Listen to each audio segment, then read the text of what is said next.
Good morning, a student of class 9th. I was just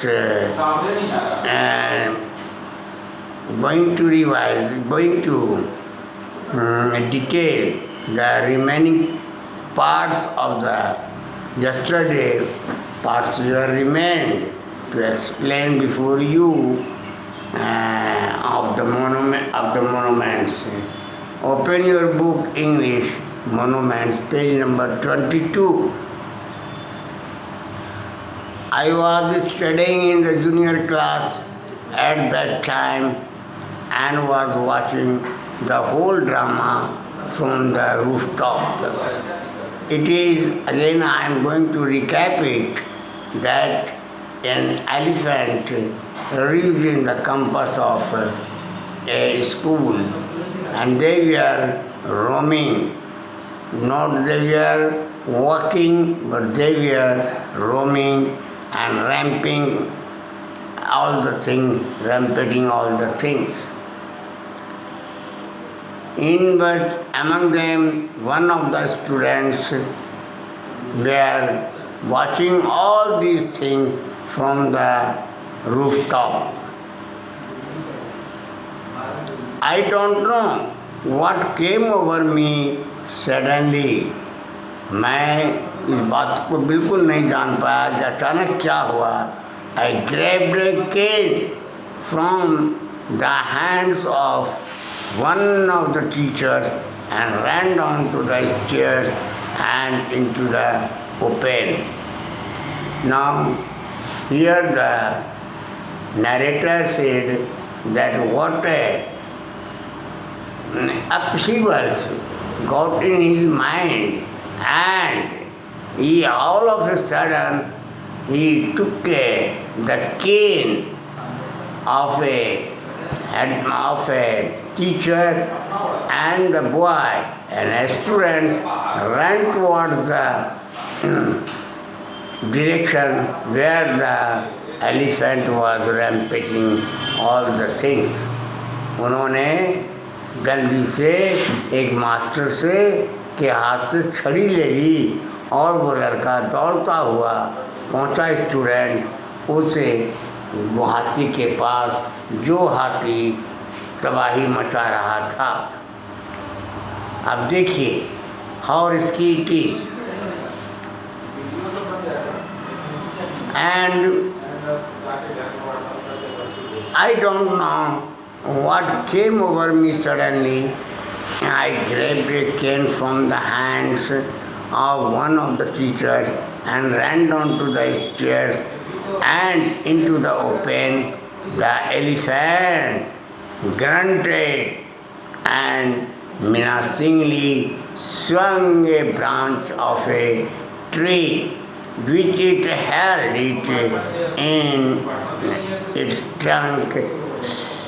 अब हाथी जैसे ही देखा क्यों वो बुरी तरह से गरजा घुर्राया और माने अपना जो उनका फितरत है, हाथी का फितरत हुआ करता है, उस फितरत की तरह इट स्टैम्प्ड इट्स फीट, अपने पैरों को पटकना शुरू किया. And menacingly swung a branch of tree, और बेमतलब का उसने जो है उछलकर एक वृक्ष की तने को पूरी तरीके से जड़ से उखाड़ फेंका. It stamped its feet, और पैर पटकता रहा. Kicking up a load of mud and dust.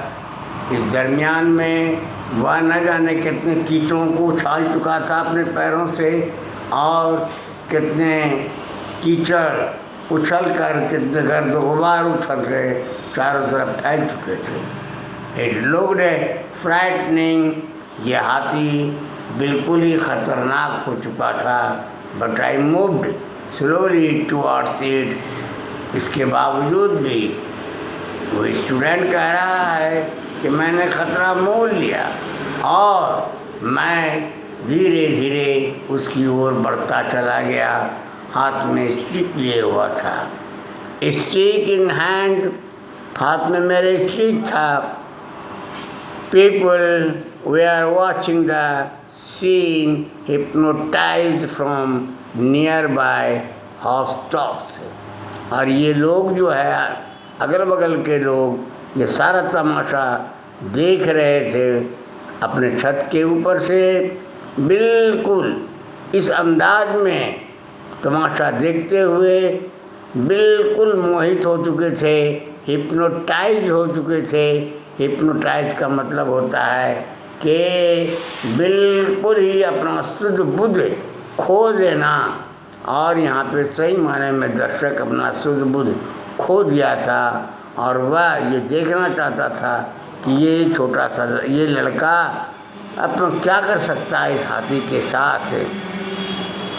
The elephant looked at me red eyed. Student का वर्णन है कि उस हाथी ने मेरी तरफ लाल लाल आँखों से देखा।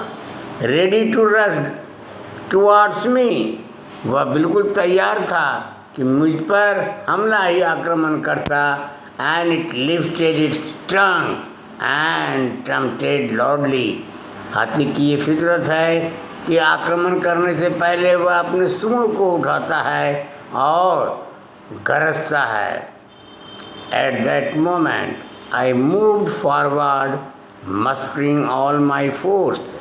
ठीक उसी घड़ी मैं आगे बढ़ा, पूरी ताकत और हिम्मत को एक साथ अपने आप में जमा करते हुए। रैगडीड से थर्ड टोनेल, और फिर मैंने उसके तीसरे उंगली पर जो है वार किया।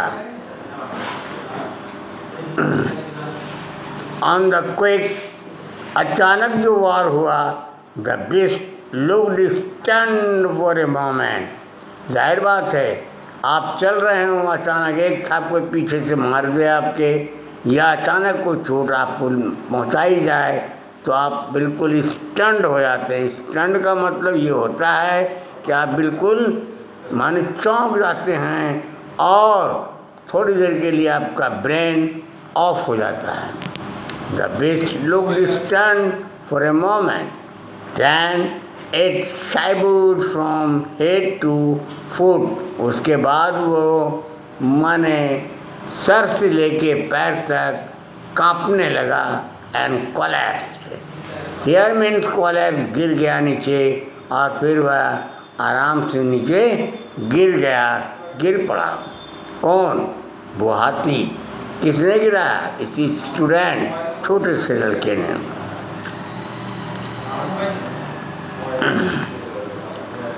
At this point, Eswaran would live the story unfinished. ये ईश्वरन एक स्टोरी टेलर है। ये इसकी आदत है कि अपने गेस्ट को वो कहानी सुना रहा था, अपने हेड को वो कहानी सुना रहा था जिसके यहाँ वह काम कर रहा था। तो यहाँ पर कहानी को अनफिनिश्ड रखा, अधूरा करते हुए। एंड गेट अप ममलिंग, अचानक जो है कुछ बड़बड़ाते हुए उठा। I will be back after lightning the gas and warming up the dinner. ये कह रहा था बड़बड़ाहट के अंदाज में कि मैं ठीक अभी वापस आया, थोड़ा सा खाना गरम करूँगा, लाइट जला करके, लाइट भी जला लूँ, खाना भी गरम कर लूँ। Mahendra who had been listening with rapt attention, और यहाँ पे जो राइटर है Mahendra, rapt attention would be left hanging. बड़ी ही दिलचस्पी के साथ उस कहानी में, ईश्वरन की इस कहानी में इस तरह से खो चुका था कि जो वर्णन जिसका नहीं किया जा सकता है। When he returned, Eswaran would not pick up the thread of the story right away। और ठीक जैसे ही वो वापस लौटा अपने काम से, तो उसको जो है कहानी कहाँ पे वो छोड़ के गया था, कहाँ से शुरू करे, ये उसे याद नहीं पड़ रहा था। बार कैट इसी तरह से याद आने के बाद Mahendra would have to remind him that the conclusion was pending. Mahindra ने उसे बताया कि अरे भाई तुम्हारा कंक्लूजन जो है अभी पेंडिंग पड़ा हुआ है। So well, a veterinary doctor was summoned to revive the animal. और एक एनिमल डॉक्टर जिसको कि हस्बेंड डॉक्टर बोलते हैं, उनको कहा गया कि वह आए और इसका इलाज करें। Ishwaran would shrug casually, Ishwaran बीच में बार बार कंधा झटक देता था, shrug, and 2 days later it was led by its महावत to the jungle. 2 दिन बाद एक महावत ने उसे जंगल ले जाकर छोड़ दिया। That's all my story, my dear students. The story is continuing. Tomorrow you will learn more about that story. So far, up till now, today here. Thank you. That's all.